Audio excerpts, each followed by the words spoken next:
So I've never had a 9 to 5 job before, and working 8 hours a day just doesn't really make sense to me. I've heard from my friends that the corporate life is mostly just waiting around doing nothing for most of the day. So despite the comfort and predictability, that's why I've never chosen to have a 9 to 5 job.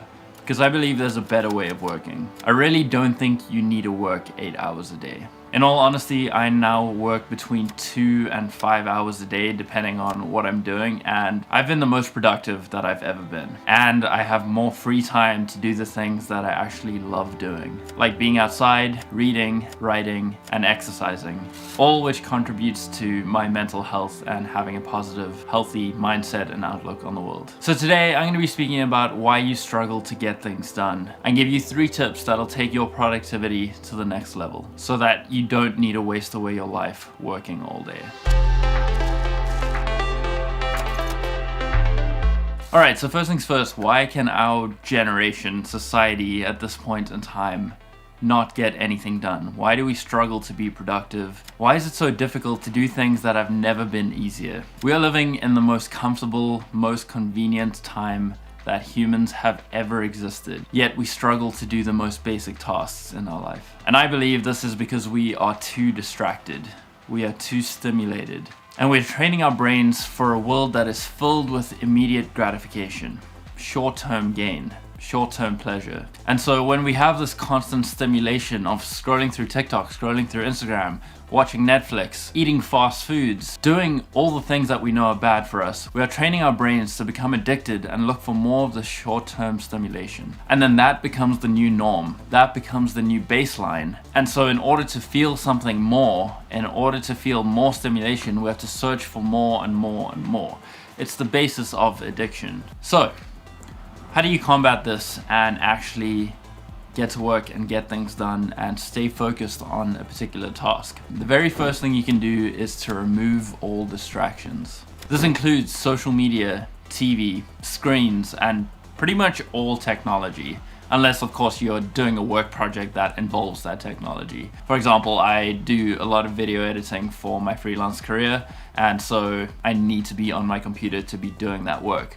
But that means that I don't have my phone right next to me. My phone is in the other room. My phone is on focus mode. I don't have a million tabs of YouTube open and playing YouTube videos in the background. I'm there and I'm focused on that task at hand. So do whatever you need to do to remove all distractions from your life. That doesn't even have to be technology. That can be other people. If you live with your family and you work from home, have a closed door policy where if your door is closed, that means you're working and no one else can distract you, no one else can disturb you. That way it'll allow you to be way more present with your work, get things done quicker, be more focused, be more efficient, and then give you more time to be with your family, with other people, be more present in that and give them your time and focus.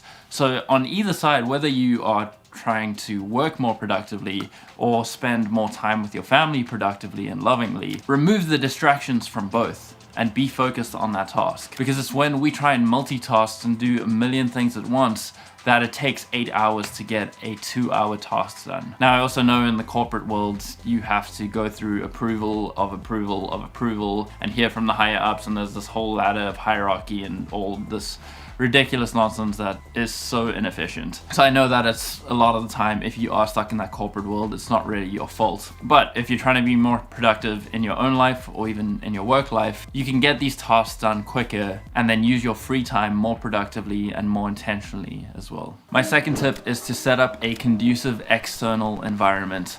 I'm a full believer that your external environment influences your mental environment. So if you're going to be working in an environment that's super stimulating and distracting all the time, of course you're not going to be able to focus on the task at hand because there's a million other things happening right here or right here on your phone while you're trying to work. If you're getting notifications all the time, then you're not going to be focused on here.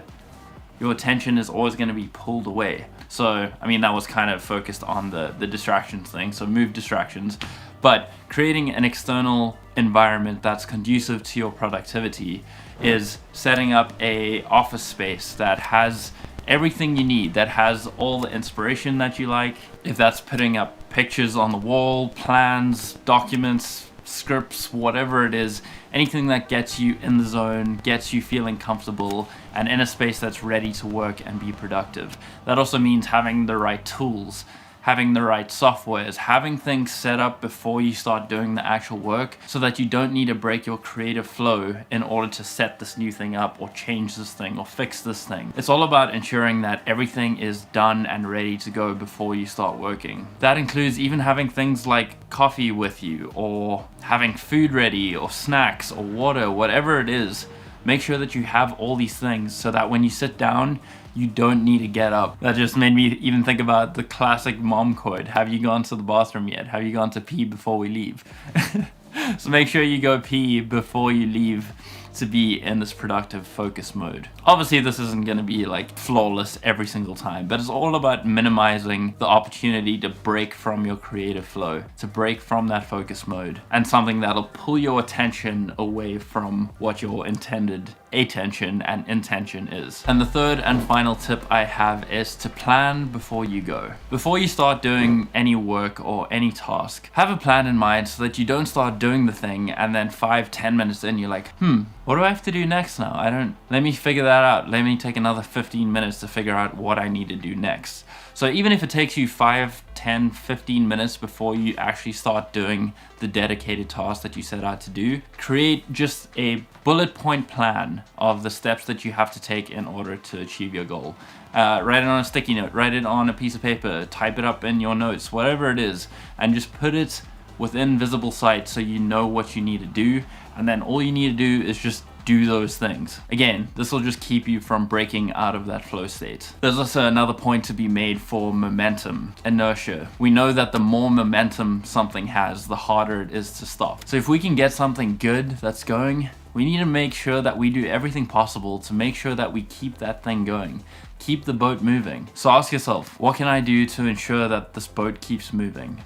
What can I ensure to make sure that the boat goes even faster? Lastly, before I go, I just wanted to say that if you did like this video, please make sure to leave a like. It really does help me and the YouTube algorithm and all that kind of stuff. Also, if you are new to this channel and want to subscribe for more productivity hacks, life hacks, mental hacks, all of those kind of things, hit that subscribe button. I'm going to link to this video right here, which I made a couple weeks ago. This was a week that absolutely changed my life, where I did a dopamine disconnect.